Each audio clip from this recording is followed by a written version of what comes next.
Merci encore, Gaï,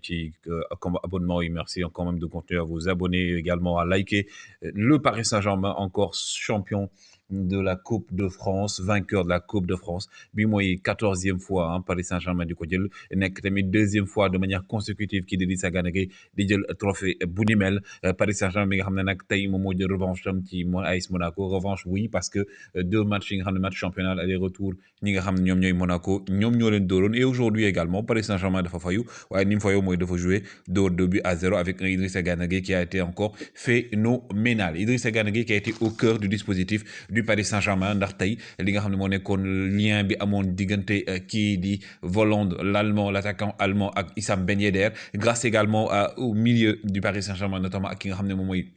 Idrissa Gana Gueye. Lien boobu dañ ko coupé ba tax Paris Saint-Germain tey ci première période bi les 20 premières minutes Paris Saint-Germain tamit dafa imposé ba ki nga xam ne mooy di Mauro Icardi dugal premier but bi ci benn erreur boo xam ne di Sadji moo ko def di joru Monaco bi. Ñu dem deuxième période bi nag dans les ultimes minutes ki nga xam ne mooy Kylian Mbappé daal di tuer match bi daal di koy rey bi gën a bon ci rey ndax lui c'est un ancien joueur du l'AS Monaco waaye moom moo dugal deuxième but bi nga xam ne tamit moom moo tax lépp loo xam ne espoir la woon la yaakaar la woon ci AS Monaco mu daal di dakk. En tout cas, encore une fois, Idrissa Gana Gueye qui a été phénoménal. Il a encore montré beaucoup de choses, qu'il est au cœur du milieu de terrain du Paris Saint-Germain. Bu fekkee ne milieu bi sax gis nañ ne kii Di Maria manqué na fi. En tout cas, rôle il l'a tenu, il a joué toute la rencontre. Idrissa Gana Gueye def match boo xam ne match bu historique la ci jaar-jaaru Paris Saint-Germain. Keneen nga xam ne nag dugg na ci histoire Paris Saint-Germain mooy Ángel Di Maria. Bravo Ángel Di Maria qui est devenu aujourd'hui le meilleur passeur du Paris Saint-Germain avec 104 passes. Mu nekk le meilleur passeur de l'histoire du Paris Saint-Germain. Ángel Di Maria bi nga xam ne moom moo passe deuxième but bi nga xam ne Kylian Mbappé moom moo ko dugal. Kylian Mbappé auteur du deuxième but moom tamit laaj nañ ko ci li nga xam ne moom mooy ndax day prolonger Paris Saint-Germain waaye dafa junj rek ne bon fi mu ne nii li war a def rek mooy feetu moo taxit moom tamit ñu ngi koy feete kii di Ángel Di Maria nekk meilleur passeur histoire Paris Saint-Germain. Ki nga xam tamit mooy Pochettino kontaan na ndax mi ngi jël trophée bi njëkk ci banc Paris Saint-Germain moo ngi dee sax kii di Mbappé gars yi tooñ sax na est-ce que newu ko saa waaye te ngaa toog ba déwoon encore une fois ngir ñu mën a batti beneen équipe boo xam ne joueur yu bees dinañ ñëw mais aussi Paris Saint-Germain dina mën a jël coupe bi. Mais coupe bu ren bi moom ñoo ko jël gis nga Idrissa Gana Gueye lui il est plein de joie plein également d'émotion par rapport à ce trophée ndax Paris Saint-Germain tey bu ñàkkoon trophée bi xëy na y a de fortes chances à 80% de chances que ñu ñàkk li nga xam ne mooy championnat bi ndax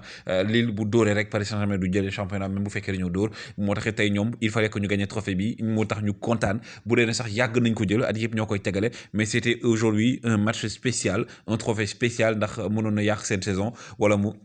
defar ko. Monaco Paris Saint-Germain tamit nekkoon final bu xam ne ñëpp yaakaaroon nañ ne final bu neex lay doon bu dee ne sax neex na niveau bi tamit demewul ni mu waroon demee ak ki nga xam ne mooy Neymar joué wul Kimpembe aussi joué wul ñoom ñaar dañ leen suspendre woon mais en tout cas le Paris Saint-Germain haut la main qui a remporté ce trophée devant l'AS Monaco. AS Monaco bi nga xam ne nag fa la Krépin Diatta nekkoon même bi nga xam ne mi ngi reprendre nank gannaaw bi nga xam ne dafa amoon Covid ak ki nga xam ne tamit mooy Sofiane Diop daal di soog reprendre. Neymar joué wul waaye tamit bokkoon na ci fête bi boo leen ko gisee moo nekk ci photo bi nii ak casquette am kii nga xam ne tamit nag moom mooy Idrissa Gana Gueye nekk ci suuf Kylian Mbappé qui a encore marqué l'histoire moom laaj nañ ko sax ndax day toogaat ngir gagné 15e trophée ak Paris Saint-Germain ci trophée Coupe de France. Moom nee na fi mu ne nii li tax ñu war a wax rek mooy nañu feetu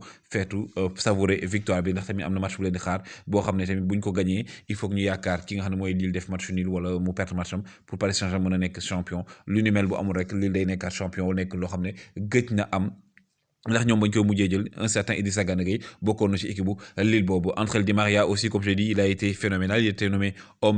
plutôt il fait partie des meilleurs hommes du match. En tout cas tey Paris Saint-Germain sur le plan défensif ils ont été assez compacts assez agressifs bi leen ne sax football bi nga xam ne dañ ko doon gis football flamboyant bi amul mais li ëppoon solo mooy ils ont été très regroupés derrière ndax gis nañ chaque fois rek ay erreurs yu ñàkk fayda lañ doon def tey Paris Saint-Germain seet nañ match yëpp bu leen mënee tamit rapidement gars yi dañ koy jëli égaliser wala réduire score bi moo tax tey il était important que ñu regroupé wu derrière mën a am benn victoire boo xam ne c'est primordial c'est également une victoire boo xam ne mën a sauver seen saison ci li nga xam ne mooy France. waaye keneen ki nga xam ne moom tamit jéem mën a sauver saison mooy Liverpool ak Sadio Mané aujourd'hui encore qui a été décisif l'enfant de Bambali bi nga xam ne jamono ji nekkoon na ci guuta ba moom sax mu génn ne saison bi moo gën a bon ci saison récemment gis nañ ko mi ngi commencé waat ñëw nak gannaaw bi nga xam ne keroog tamit def na passe décisive tey tamit defaat na passe décisive ba tax ki nga xam ne mooy Liverpool daal di dóor tey Burnley 2 buts à 0. Liverpool tamit moom matcham bii di ñëw il faut que mu dóor Crystal Palace bu dooree Crystal Palace rek ki nga xam ne moom mooy Leicester il faut mu dugal minimum 6 buts pour mën a nekk tamit li nga xam ne moom mooy quatrième pour mën a dem Ligue des Champions donc fi mu ne nii Liverpool li mu war def rek mooy dóor match bi ñëw ngir mën a assurer quatrième place am ci li nga xam ne mooy championnat Angleterre Premier League bi ngir mën a dem Ligue des Champions et Sadio Mané dañ ko ci xaar et il sera très attendu. Idrissa Gana Gueye en tout cas lui il a fait son match aujourd'hui, il a encore montré de la hauteur mais également de la performance et aussi wane na boppam. Et Sadio Mané également il a fait de même les gars. Continuez d'abonner, ou de like. Ça se passe ici et merci encore de vos commentaires.